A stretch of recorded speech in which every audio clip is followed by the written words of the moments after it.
নাট্যপ্রবাহ এটি আমার লেখা নাটক বিষয়ে একটি বই। নাট্যচর্চার বর্তমান শতাব্দী এবং বিগত শতাব্দীর শেষ দিকে যে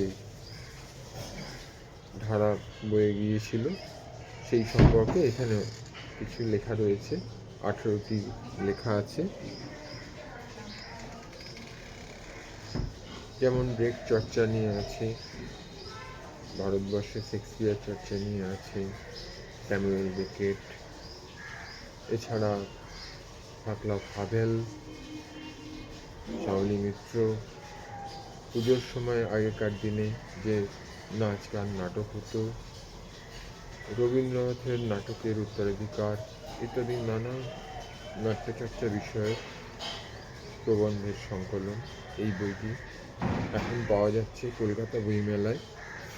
অন্য শতাব্দীর চিত্রকল্প লিটল ম্যাগাজিন টেবিলে, টেবিল নম্বর 34-এ। মেলা শেষ হচ্ছে 3রা ফেব্রুয়ারি 2026-এ।